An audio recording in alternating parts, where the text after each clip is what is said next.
Wujud diri kekal syaitan. Yang menghancurkannya adalah petunjuk Allah, hidayah lagi.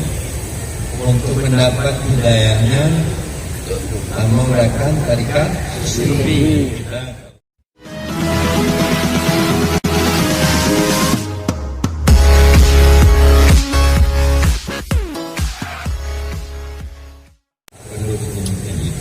Banyak ada alamiah kesempurnaan wujud diri, karena dalam tasawuf wujud diri itu kita menganggap ada perbuatan sifat dahulu kita, penyebabnya datang syaitan kepada kita. Wujud diri kekal syaitan. Yang menghancurkannya adalah petunjuk Allah, hidayah lagi. Untuk mendapat hidayahnya, menggunakan tarikat sufi. Kita kalau bisa untuk menghilangkan anania wujud diri, kita harus dapat menjalankan tarikat orang sufi. Tarikat orang sufi itu hatinya berjalan, bukan hanya berjalan kepada alam kalbiyah yang terlihat, tapi dia berjalan kepada alam uluhiyah yang sebelum ada kita di dalam asma dan sifat dia terlihat di dalam hati. Dia berjalan supaya dia sampai kepada Allah Subhanahu wa Ta'ala, bermakrifat. Jadi ini untuk paham hakikat kesucian ini, ulama-ulama kita di Aceh, utamanya kita, anak tabani melayani, nyantokin anak-anak Abuya Mudawa, dan nanti yang kena murid-murid Abuya Mudawali, perlu yang hirin murid-murid Buyalon tentang lemnya hirin mapak kontunai tentang ibu bayah lon, umi bayah lon, tapi lem kemana ditek ibu bayah lon nah lon.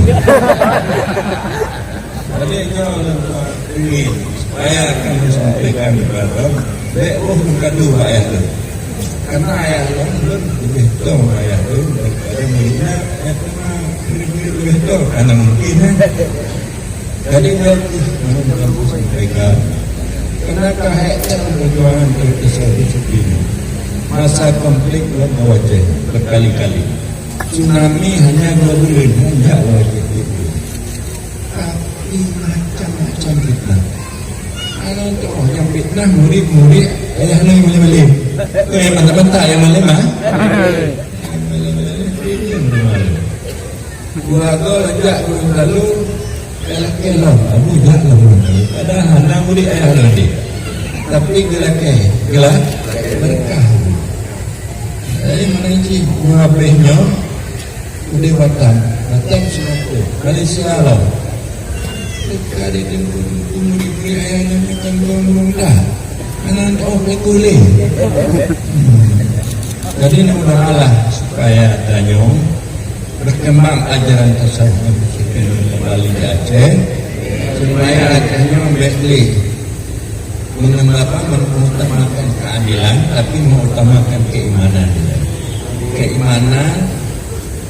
ketuhanan yang Maha Esa, kemudian juga mengikut sunnah Rasul, berakhlak Nabi, mempodamani manusia yang tadi lagi beradab, supaya ada kesatuan yang maksudnya kasih sayang. Mana kesatuan? Sayang. Bagi dapat satu Indonesia. Bagi dapat satu. Yang kasih sayang dapat satu. Kalau kasih sayang tidak akan tercapai keadilan, tidak akan tercapai keadilan. Jadilah makanya kasih sayang ini yang perlu untuk mendapat kesatuan dengan dasar yaitu manusia adil beradab dan beriman kepada ketuhanan yang Maha Esa. Aceh berapanya keadilan mati syahid, punya keimanan hana bayang hana akan mati syahid berdua oleh ininya ini artinya terapat syatahatnya dipertimah lorong pasek, dipertimah lorong jahil, sehingga tanda pintu-pintunya kategori rumahnya yang balik-balik. Jadi itu tanya harus membuat perjuangan, berjuang untuk meningkatkan keimanan, berjuang untuk untuk dapat menjadikan Muhammad manusia adil beradab sebagai contoh suri teladan di dalam kehidupan. Itu sepakat dong. Sepakat memperjuangkan tauhid sufinya. Ya bakar-bakar itunya aja ditumpah kepada yang kita menyaksikan. Jadi oleh karenanya marilah sama tanya meningkatkan keimanan, kemudian tanya beribadah baik, kemudian tanya berakhlak, berkasih sayang, supaya tanya dapat membantu orang dalam kehidupan. Baiklah kita tanya penyakit-penyakit batin, yaitu penyakit nafsu yang jelek melingkar dalam hati, dendam, kedengkian, kesombongan, dikatakan maksud hati, dan juga maksud hati ingat-ingat bayang, ingat-ingat bayang, dan poin diperintahkan Allah berzakat lakukan, sembahyang lakukan, gaul yang baik. Gaul yang baik bagi berkasih sayang, negara baru. Negara baru tanya, bukan negara baru kau.